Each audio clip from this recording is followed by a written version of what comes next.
오늘부터 저희들 출애굽기 말씀 보시면서 하나님 은혜 나누셨으면 좋겠습니다. 성경마다 각 곳마다 제목이 있잖아요. 히브리 사람들, 유대인들은 사실은 창세기라는 제목을 쓰지 않고 베레시트, 처음이라는 그런 제목으로 창세기 말씀을 읽습니다.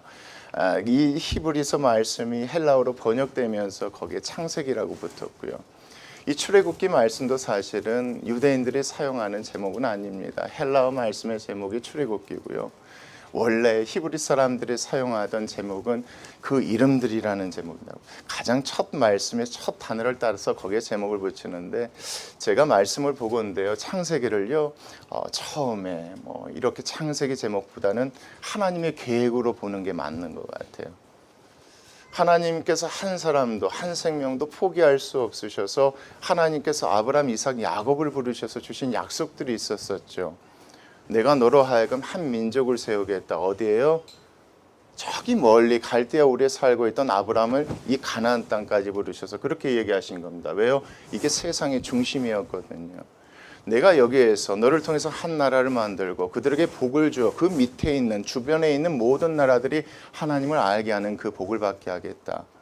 그래서 창세기 말씀은 하나님의 계획입니다. 그런 하나님의 계획 가운데 하나님께서 원하셨던 그런 방향대로 흘러가지가 않습니다. 왜요?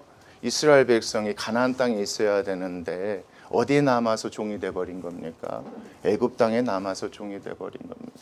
근데 하나님께서 그 계획을 뭐 하실 수 없습니까? 포기하실 수 없습니다. 그래서 하나님께서 그들을 어떻게 하십니까? 가나안 땅으로 인도하시는 내용의 시작이 바로 출애굽기 말씀인데, 제가 생각하는 출애굽기 말씀의 제목은요, 그런 것 같습니다. 하나님의 백성. 하나님께서 만드신 그 백성을 내가 포기할 수 없다. 내가 이 백성을 통해서 모든 민족들 내 백성 삼으시겠다. 그래서 출애굽기 말씀은요, 하나님의 백성들을 만들어 가시는 하나님을 우리가 볼 수 있는 것 같습니다. 이런 관점으로 우리가 출애굽기 1장 1절부터 함께 보셨으면 좋겠습니다. 같이 보시겠습니다. 야곱과 함께 각각 자기 가족을 데리고 옵니다. 야곱과 함께 각각이라는 건 야곱의 아들들이요, 아들들이 또 손자들까지 자기 가족을 데리고 애굽에 이르렀죠. 언제 이르렀습니까? 우리가 창세기 46장 말씀 여러분 기억하실 겁니다. 창세기 46장 말씀 보면 가나안 땅에 뭐가 닥쳤습니까? 기근이 닥쳤었습니다. 이번에 기근이 닥쳤을 때 하나님께서 뭐라고 하셨습니까? 야곱에게 이번에 내려가라. 이 기근을 피하게 하려고 내가 요셉을 그 땅에 보내셔서 총리로 내가 만들어 놨다. 그래서 내려가는 장면들 여러분 기억하실 겁니다. 그것 때문에 어디 내려갔다고요? 기근을 피하려고 애굽에 내려갔는데 야곱 혼자만 간 것이 아니라 자녀들과 함께 그 손주들까지 다 데리고 갔다는 겁니다. 계속 보겠습니다. 이것은 이스라엘의 아들들의 이름은 이러하니라. 자, 첫째가 누굽니까? 루벤이 있었고요, 시므온이 있었고요, 또 누구도 있었습니까? 레위와 유다가 있었습니다. 그 자녀들에 대해서 기록할 필요가 없습니다. 중요한 건 뭐냐면 이 네 사람, 그리고 이사갈, 스불론, 베냐민도 함께 갔고요. 단과 납달리아, gad과 아셀, 야곱의 아들들이 12인데 11명이 내려갑니다. 왜요? 한 명의 아들은 어디에 있었으니까요? 애굽에 있었으니까 말이죠. 이렇게 내려갑니다. 그래서 야곱의 허리에서 그 아들, 손자들까지 나온 사람들이 다 몇 명이었대요, 여러분? 모두 70명이었대요. 그때 요셉은 애굽에 있었다는 겁니다. 자, 여기서 여러분 우리가 잊지 말아야 될 것은 야곱의 그 허리에서 난 모든 가족들 70명이 애굽에 내려간 이유가 뭐 때문이라고요? 기근을 피하게 하시려고 하나님의 말씀에 따라서 내려갔다는 게 중요합니다. 자, 그래서 70명이 내려갔습니다. 6절 말씀입니다. 요셉과 그의 모든 형제와 그 시대의 사람이 다 뭐 했답니까? 시간이 지났다는 겁니다, 여러분. 여기서 말하는 요셉과 그의 모든 형제와 그 시대의 사람이 다 죽었다는 건 여러분 70명이 다 죽었다고 생각하시면 됩니다. 1세대들, 야곱도 죽고 그 아들들도 죽고 그 손자들도 지났으니까, 죽었으니까 얼마나 많은 시간이 흘렀는지 모르겠지만 시간이 상당히 많이 지났다는 겁니다. 여러분, 이게 문제입니다. 시간이 많이 지났는데도 여전히 그들이 어디 있는 게 문제입니까? 예, 그렇죠. 애굽 땅에 있는 게 문제가 됩니다, 여러분. 하나님께서 야곱의 가족을 어디로 보내신 이유가요? 이집트 고센 땅으로 보내신 이유가 기근을 피하라고 보내신 겁니다. 거기서 살도록 보내신 게 아닙니다. 그래서 고센 땅이었습니다. 고센 땅은 어떤 땅이었던 거 여러분 기억하실 겁니다. 목축하는 사람들이 모였다는 상. 그곳은 애굽 사람들이 가증히 여기기 때문에 그곳으로 가지 않는 지역이었습니다. 그래서 하나님께서 특별히 이집트 애굽 사람들과 구별하게 하시기 위해서 정하신 땅이 어떤 땅이셨습니까? 고센 땅이셨다는 겁니다. 그 땅에서 기근이 끝났으면 이제 때에 따라서 뭐 해야 되는데 올라와야 되는데 올라오지 않고 있었다는 게 중요합니다. 70명이 내려갔어요. 그 기근 피하려고 내려갔어요. 그런데 시간이 이렇게 지났는데도 올라오지 않았다는 겁니다. 그리고 나서 7절 말씀 보겠습니다. 이스라엘 자손은 그랬는데도 그 가운데서 뭐 했다고 합니까? 생육합니다. 누가 약속하신 대로요? 하나님께서 약속하신 대로. 여러분, 여기서 우리가 놓치지 말아야 될 것은 이스라엘 백성이 그 땅에서 계속 사는 것은 하나님의 계획이 아니었습니다. 이건 하나님의 계획이 아니었다고 창세기 15장 말씀 강의할 때 분명히 말씀드렸습니다. 흑암 가운데 어둠 가운데 하나님께서 아브라함에게 주신 말씀 기억하실 겁니다. 네 후손이 다른 나라에 끌려가서 4대 만에 이 땅에 돌아올 것이다. 그것이 하나님의 계획이고 뜻이었다면 흑암 가운데 두려움 가운데 그 얘기를 전해주실 일이 없었겠죠. 모든 것을 아시는 하나님께서 그렇게 얘기하신 겁니다. 그 땅에서 거기 내려가서 그 사람들이 돌아오지 않겠지만 내가 너에게 준 약속대로 그 땅에서 생육하고 번성케 하겠다. 그리고 때가 되면 반드시 내가 이들을 이끌어 어디로 오게 하겠다. 가나안 땅으로 오게 하겠다가 바로 창세기 15장 말씀이었던 거 여러분 기억하실 겁니다. 그 말씀을 가지고 이 말씀을 보셔야 되는 겁니다. 이제 때가 됐으니까 올라와야 됩니다. 올라오기 싫었겠죠 여러분. 왜요? 너무 좋거든요. 그 땅에는 뭐가 없습니까? 기근이 없습니다. 나일강이 흐릅니다. 그리고 가족이 누가? 요셉이 총독입니다. 너무 많은 걸 누릴 수가 있는 겁니다. 올라오기 싫었겠죠. 그리고 시간이 많이 지난 겁니다. 중요한 것은 이스라엘 백성이 이 가운데 있는 것은 하나님의 뜻에 순종한 것이 아니라 불순종 가운데 있음에도 불구하고 하나님께서 뭐 해주셨다는 겁니다. 생육하고 번성하는 이 복을 주셨다는 게 중요합니다. 이게 참 이해가 되지 않는 부분인데 이게 참 중요합니다. 그래서 오늘 이 말씀 창세기 1장 말씀을 제가 제목을 정할 때 하나님의 신실하심이라고 얘기합니다. 우리가 불순종할 때도 하나님의 약속은 항상 신실하십니다. 우리가 하나님의 말씀을 잘 따르고 하나님의 말씀대로 행했을 때 하나님 신실하시기도 하시지만 그렇지 못했을 때도 신실하신 것 같습니다. 돌아보면 그런 것 같아요. 내가 다 잘해서 하나님의 말씀대로 해서 하나님이 약속 다 지켜주신 거라고 착각했을 때도 있었는데 그러지 않는 것 같아요. 분명한 건 불순종 가운데 있음에도 불구하고 하나님께서 뭐 해주십니까? 축복해 주십니다. 어떤 분들은 이렇게 얘기할 수 있습니다. 그 땅에 기근이 없고 그 땅에 먹을 것이 많기 때문에 생육할 수 있었던 것 아니냐. 그 다음 말씀처럼 그래서 번성할 수 있었던 것 아니냐. 근데 여러분 하나님을 그렇게 보시면 안 됩니다.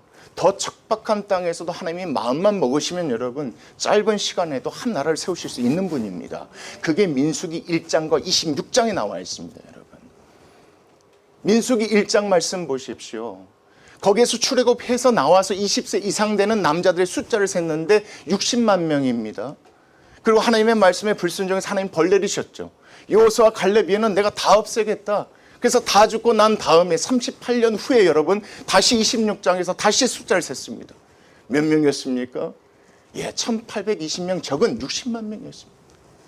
이 말씀만 보더라도 여러분 여긴 이건 하나님의 뜻이 아닙니다. 그 땅에 가서 생육하고 번성하게 하시려고 하나님 보내신 게 아닙니다. 이스라엘 백성이 올라오지 않은 겁니다. 그럼에도 불구하고 하나님께서 생육하고 번성하는 복을 주신 겁니다. 모세가 이걸 기록하신 이유를 여러분 아셔야 됩니다. 잊지 말라는 겁니다. 잊지 말아라. 우리 조상들은 불순종했지만 하나님의 언약은 신실하셨다. 이렇게 하나님께서 지키셨다. 그래서 여러분 나중에 신명기 7장 9절 말씀 보십시오. 너희들의 공의 때문에 하나님께서 거기에서 우리를 인도하신 것이 아니라 여호와께서 우리를 사랑하시고 우리 조상들에게 주신 그 약속을 이루시기 위해서 우리를 이끄신 것은 너희들이 절대 잊지는 안 된다. 이렇게 말씀하시는 것이 신명기 7장 말씀에 나오는 겁니다. 결국 1절부터 여러분 우리에게 얘기하는 건 겁니다. 생육하고 번성하는 것 그리고 매우 강하여 온 땅에 가득하게 된 것이 하나님의 무엇 때문입니까? 하나님의 신실하심 때문입니다. 약속하셨기 때문입니다. 이스라엘 백성이 뭐 해서가 아니라 여러분 하나님의 뜻에 순종해서도 아니고요. 여러분 그 땅이 생육하고 번성할 만한 땅이어서도 아닙니다. 여러분 하나님 마음만 먹으면 어디서도 여러분 광야에서도 주신 약속을 이루실 줄 믿습니다. 저는 이 말씀 준비하면서 그런 마음이 들어서 정말 이것을 잊지 말라고 모세가 그렇게 기록하셨구나. 우리에게도 그거를 기억하라고 하나님께서 이 말씀을 또 주시는구나. 이렇게 생각을 하게 되면서 그 다음 말씀도 한번 보십시오. 8절입니다. 요셉을 알지 못하는 누가 일어납니까? 새 왕이 일어납니다. 애굽을 다스립니다. 이 왕이 누군지는 모르겠습니다. 중요한 건 뭐냐면 요셉을 알지 못하기 때문에 이제는 요셉의 후손들에게 적대적일 수밖에 없는 겁니다. 그가 그 백성에게 이르되 이 백성 이스라엘 자손이 우리보다 뭐하다? 많고 강하다. 자, 우리가 그들에게 대하여 지혜롭게 하자. 두렵건대 그들이 더 많게 되면 전쟁이 일어날 때에 우리 대적과 합하여 우리와 싸우고 이 땅에서 나갈까 하노라. 결국 그때 당시 상황, 애굽 상황이 좀 이랬나 봐요. 여러 침략을 받고 있는 이런 상황 가운데 결국 이스라엘 백성의 숫자가 많아지니까 왕 입장에서 근심 걱정이 될 수밖에 없었겠죠. 왜요? 이스라엘 백성이 어디 근처에 있습니까? 고센 땅입니다. 국경 근처에 있습니다. 변방 쪽에 있다고 생각하시면 됩니다. 혹시나 적들이 쳐들어왔을 때 이스라엘 백성들이 함께 손을 잡고 우리를 공격하면 어찌 될까? 이런 걱정 가운데 지금 누가요? 여기 있는 왕이 이건 그렇게 두면 안 되겠다. 이렇게 생각을 하고요. 어떤 계획을 세운지 한번 보겠습니다. 11절. 감독들을 그들 위에 세우고 그들에게 무거운 짐을 쥐어 뭐하게 하자? 괴롭게 하게 하자. 그들에게 바로를 위하여 뭘 짓게 하자? 나라의 모든 것들을 담아놓은 국고가 그거지 않습니까? 나라의 모든 재물이나 무기나 식량이나 이 모든 것들을 담아놓을 수 있는 그런 성을 만들자. 보관할 수 있는 성을 어디에 만들자? 비돔과 라암셋을 만들자. 그것을 건축하게 하면 아무래도 힘이 들다 보니까 나가서 일하다 보니까 아기 낳기가 힘들지 않겠느냐. 이런 계획을 세운 겁니다. 여러분 중요한 건 뭐냐면 생육하고 번성한 건 하나님의 뭡니까? 약속입니다. 이 약속을 이루시려 할 때 지금 여기에 뭐가 생긴 겁니까? 방해받을 만한 이런 사건이 생긴 겁니다. 만약에 이 계획대로 된다면 뭐가 이루어지지 않습니까? 생육하고 번성하는 일이 멈추게 되겠죠. 자녀 낳기도 힘들게 될 것이고 자녀들이 잘 먹고 자라는 그런 일도 멈추게 되겠죠. 이 가운데 어떤 일이 벌어진지 한번 보겠습니다. 12절이요. 그러나입니다. 그러나 학대를 받을수록 더욱 뭐해졌답니까? 더욱 번성해졌다. 여러분 이게 계산적으로 나오지 않는 겁니다. 학대를 받을수록 더욱 번성해진 이게 말이 되지 않잖아요, 여러분. 확률적으로 이게 확률이 낮아져야지 맞아요. 자녀를 낳는 확률이 낮아져야지 맞아요. 힘들고 어려우니까. 근데 이게 계산적으로 나오지 않는 계산이 나와요. 더욱 번성해져요. 퍼져나가니. 결국 이 말씀을 보면 우리가 뭘 생각할 수밖에 없습니까? 이런 상황 가운데 당연히 자식은 덜게 낳아야 되고 번성하지 못해야 되는데 우리는 어떻게 됐다? 번성하게 됐다. 모세가 그 얘기하는 거예요. 이거 누구의 도우심이냐? 하나님의 도우심이지 않느냐? 알 수가 없죠, 여러분. 어떻게 자식이 낳고 어떻게 자식이 자라는지. 그럼 결과적으로 봐라. 이게 상식적으로 이해가 되지 않는다. 학대를 받고 힘들고 어려우면 당연히 자식이 적게 출산되어지고 자라는 것도 힘들게 되는데 이렇게 된 것이 다 누구의 은혜다? 신실하신 하나님의 그 모습 때문에 우리가 이렇게 되어진 것이다. 지금 이 말씀에서 모세가 그 얘기를 전해주고 싶은 거예요. 잊지 말라고요. 불순종하는 가운데서도 하나님께서는 신실하시게 우리에게 주신 약속을 지키셨다. 하나님은 신실하시니 이런 가운데서도 이렇게 역사하시더라. 비록 우리가 뭐하지 못하더라도요. 깨닫지 못하는 상황이겠죠, 여러분. 이거는 어떻게 다 알겠어요? 어떻게 자식이 생기는지 지금도 모르는데 어떻게 그걸 다 알겠습니까? 결과적으로 이렇게 된 것이 다 누구의 은혜다? 하나님의 은혜다. 하나님의 신실하심 가운데 약속을 지키셨기 때문이다. 이 상황 가운데 여러분 또 이제 방해가 일어납니다. 그게 그 다음 말씀입니다. 애굽 사람이 이스라엘 자손으로 말미암아 이제 또 근심합니다. 근심하면서 안 되겠다. 어떻게 하자? 이스라엘 자손에게 이를 더 엄하게 시키자. 그렇죠. 나름대로 또 고민한 겁니다. 이를 더 힘들게 어렵게 시키면 자식을 낳지 못지 않겠느냐. 이렇게라도 해보자. 더 엄하게 시켜 어려운 노동으로 그들의 생활을 괴롭게 합니다. 어떤 일이냐면 보겠습니다. 곧 어떤 일이요? 흙을 이겨서요. 그것으로 벽돌을 굽는 일까지 시킵니다. 한 번도 농사를 지어보지 않는, 그렇죠? 양, 소, 뭐 이런 것들을 목축을 했던 그런 사람들에게 이제부터 뭘 시킵니까? 농사의 여러 가지 일을 또 시킵니다. 그러니까 이 일이 얼마나 힘들고 어려웠는지, 그렇죠? 이걸로 인해서 뭐 하지 못하게 하려고요? 생육하기 못하게 하려고, 번성치 못하게 하려고 이렇게 했다는 겁니다. 근데 이게 여러분 어떻게 됐습니까? 결과적으로 보면 실패했다는 겁니다. 실패했기 때문에 모세가 이 말씀을 적는 겁니다, 여러분. 모세가 이 말씀을 써서 전할 땐 이미 이스라엘 백성은 70명이 아니라 몇 명이 됩니까? 수백만 명의 사람들이 된 겁니다. 그 후손들에게 이 말씀을 기록하신 이유가 뭐겠냐 이겁니다. 다 실패했다. 다 실패했다. 다 누가 막아주셨다. 하나님이 다 막아주시고 하나님이 약속하신 대로 신실하게 모든 약속을 다 지켜주셨다. 이 상황 가운데 바로가 안 됐어. 이것조차도 안 되니까 어떤 방법까지 했다? 그 다음 말씀입니다. 15절입니다. 애굽 왕이 히브리 산파 시브라라 하는 사람과 부하라는 사람에게 말하여 이르되 너희는 히브리 여인을 위하여 해산을 도울 때에 그 자리를 살펴서 누구거든 아들이거든 그를 죽이고 딸이거든 살려두라 이렇게 얘기합니다. 그러니까 바로 입장에서는 안 되겠다 싶어서 또 이 방법까지 동원한 겁니다. 이제 다 죽여야겠다. 태어나자마자 내가 다 죽여야겠다. 근데 이것마저도 어떻게 됩니까, 여러분? 실패하죠. 실패한 그 사건을 모세가 기록해서 또 전하고 있습니다. 보겠습니다. 어떻게 해서 실패했는지. 17절입니다. 그러나 산파들이 누구를 두려워합니까, 여러분? 이게 참 중요합니다. 하나님을 두려워합니다. 여기서 중요한 건 산파들의 믿음이 아닙니다. 산파들이 뭘 두려워했는지가 중요합니다. 누구를 두려워하셨다고요? 하나님을 두려워했다고요. 믿음이 없으면 절대 불가능한 일입니다. 네, 나중에 19절 말씀 보면 저긴 여기다 한 가지 단어를 더 넣고 싶어요. 산파들이 하나님을 더 두려워했다 이렇게 쓰고 싶어요. 왜요? 뒤에 말씀 보면 애굽 왕 바로도 두려워하거든요. 하나님을 두려워합니다. 애굽 왕의 명령을 어기고 남자 아기들을 살립니다. 결국 이 말씀 보면 저는 그렇게 생각해요. 여기서 중요한 건 산파들의 믿음이 아니라 산파들에게 믿음 주신 하나님이 보여요. 그렇죠? 그들이 그렇게 했기 때문에 누구를 죽이지 않고요. 아기들을 죽이지 않았기 때문에 하나님께서 약속하신 그 약속을 이룰 수 있었던 겁니다. 중요한 것은 여기는 산파들의 믿음이 아니라 하나님께서 이런 식으로 이렇게 역사하시더라 이겁니다. 여러분 1절부터 7절 말씀에 뭘 얘기했습니까? 불순종하는 가운데서도 하나님께서 뭐 하셨다는 겁니까? 약속을 신실하게 지키셨다는 겁니다. 이런 말도 안 되는 방해 가운데서도 하나님이 어떻게 하셨다는 거예요? 우리 그 사람들이 깨닫지 못하는 가운데서도 하나님께서 일하시고 역사하셔서 생육하고 번성하게 됐다는 겁니다. 이제 실제적으로 사람을 통해서 해하려고 할 때도 하나님께서 뭘 주셨어요? 이 산파들에게 믿음을 주셔서 이 모든 언약들을 하나님께서 신실하게 지켜갈 수 있으셨다는 걸 얘기를 하는데 계속 보겠습니다. 자, 18절입니다. 애굽 왕이 산파를 불러 그들에게 이르되 뭐라고 합니까? 너희가 어찌하여 이같이 남자 아기들을 살렸느냐? 산파가 바로에게 대답하되 히브리 여인은 애굽 여인과 같이 아니하고 건장하여 산파가 그들에게 이르기 전에 해산하였나. 여러분 이건 분명히 뭡니까? 산파가 거짓말한 겁니다. 왜 거짓말을 했을까요? 저는 그렇게 생각합니다.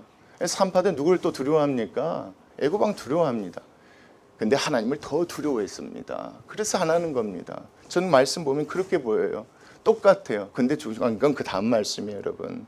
하나님이 그 산파들에게 뭘 베푸십니까? 어떤 은혜를 베푸십니까? 하나님을 더 두려워할 수 있는 그 믿음을 베푸십니다. 그러니 여러분 태어난 자식 아들들이 다 죽지 않고 살아남을 수 있었던 겁니다. 이 말씀 여러분 잘 보십시오. 하나님이 주신 약속을 어떻게 하나님께서 지켜나가고 계시는지, 하나님이 주신 약속은 어떤 것도 막을 수 없다는 걸 얘기를 해주신과 동시에 그것을 잊지 말자고 하는 겁니다. 여러분 왜요? 지금 이 말씀을 읽을 때 이미 하나님의 약속이 이루어진 상태에서 이 말씀을 읽고 있습니다. 이루어질 것이다가 아니라 이루어진 것에 대해서 잊지 말자고 기록한 것입니다. 하나님이 이렇게 하셨고 이렇게 하셨고 이렇게 하셨기 때문에 우리가 70명이었던 사람이 수백만 명의 한 민족과 나라가 된 것이다. 이 얘기하려고 모세가 이걸 기록한 것입니다. 하나님께서 누구에게 믿음 주셨어요? 하나님을 더 두려워하는 믿음을 산파들에게 주시고, 그들조차도 바로가 두려워서 거짓말했지만 그들에게 더 큰 은혜, 하나님을 더 두려워하는 그 은혜 주셔서 태어난 아이들이 죽지 않고 살아남을 수 있게 되었다. 누가 하신 것이다. 이스라엘 백성들이요, 모세가 그렇게 얘기하는, 우리 이거 절대 잊었으면 안 된다.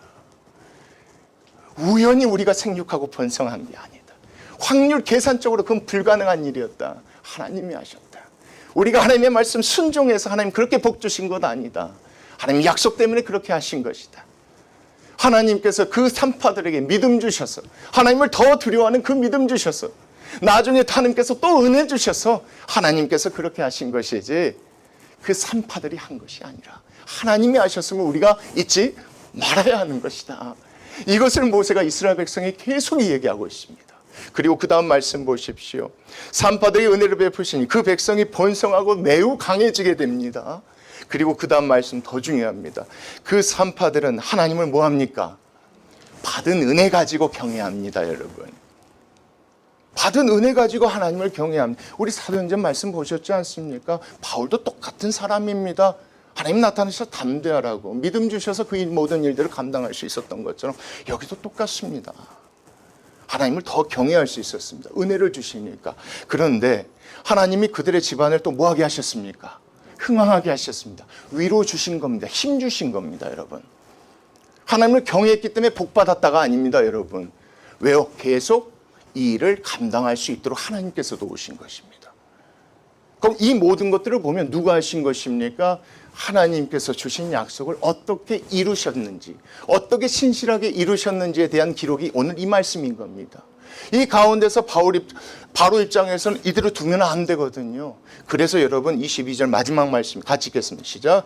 그러므로 바로가 그의 모든 백성에게 명령하여 이르되 아들이 태어나거든 너희는 그를 나일강에 던지고 딸이거든 살려두라 하였더라. 근데 이 계획마저도 나중에 어떻게 됩니까? 실패했기 때문에 출애굽할 수 있었는 줄 믿습니다. 실패했어야죠. 그러니까 이스라엘 백성들이 나라가 되어서 출애굽할 수 있었던 것 아니겠습니까? 결국 입장에서 얘기하는 게 뭡니까? 하나님이 주신 약속은 어떤 무엇도 막을 수 없었다. 하나님께 이런 가운데 이렇게 역사하셨다. 이스라엘 백성이 불순종하는 가운데서도 이렇게 역사하셨으면 우리가 잊지 말아야 된다. 우리가 잘해서가 아니다. 여러분, 우리가 잘해서 하나님께서 우리에게 복 주신다고 생각하지 않으셨으면 좋겠습니다. 우리가 잘했기 때문에 하나님께서 우리에게 이것저것 채워줬다고 생각지 않으셨으면 좋겠습니다. 하나님의 약속 때문에 그렇습니다. 주신 약속 때문에 그렇습니다. 이 사실을 모세가 잊지 않도록 전하고 있는 겁니다. 이렇게 해서 계산적으로 절대 나올 수 없는 상황이었다. 생육하고 번성할 수 없는 상황이었다. 확률적으로 불가능한. 그런데도 하나님께서는 하시더라 이겁니다. 하나님의 역사, 하나님의 일을 이루시면은 여러분, 우리가 버려야 될 게 바로 이런 것 같습니다. 계산 버려야 되는 것 같아요. 하나님 마음먹으시면 뭐 하십니까? 하십니다. 하시는 것을 모세가 얘기하고 있습니다. 우리 그거 잊어서는 안 된다. 그때 그렇게 된 것이 누구의 은혜다? 하나님께서 그렇게 하신 것이다. 여기에 나와 있는 이 산파들의 믿음이 훌륭해서가 아니라 하나님께서 그들에게 하나님을 더 두려워하는 믿음 주셨고 경외할 수 있도록 은혜도 주시고 또 하나님께서 흥황케 하셔서 위로와 이런 것들도 주셔서 그들로 하여금 생육하고 번성할 수 있도록 하나님께서 어떻게 하셨다? 우리 아이들을 지켜주셨기 때문에 생육하고 번성할 수 있었던 것이고 나중에 바로가 모든 국민들에게 시켜서 어린아이들 다 죽이려 했지만 결국은 그 계획마저도 어떻게 했다? 실패했다. 그러니까 우리가 수백만 명이 모여서 이렇게 한 나라 한 백성으로서 거기서 나와서 지금 여기 있을 수 있지 않겠느냐. 우리 반드시 뭘 기억해야 된다? 신실하신 하나님의 그 은혜를 기억해야 된다라고 이 말씀을 적은 줄 믿습니다. 우리가 여러분 다른 걸 다 잊어도 좋은데요, 그 하나님의 은혜를 그 기억하고 살아가는 가장 큰 복이라고 생각됩니다. 이렇게 모인 것도, 이렇게 많은 분들이 모여서 예배할 수 있는 것도 제가 잘해서가 아니라 한두 사람의 믿음이 좋아서가 아니라 하나님께서 필요하면 믿음 주시고 하나님께서 은혜 주시고 경외할 수 있도록 도우셔서 하나님께서 이런 일들을 다 이루어 가시는 줄 믿습니다. 이것을 잊어버리지 않는 저희들 됐으면 좋겠고 이런 하나님의 백성이 되라고 주신 말씀 같습니다. 같이 기도하시겠습니다.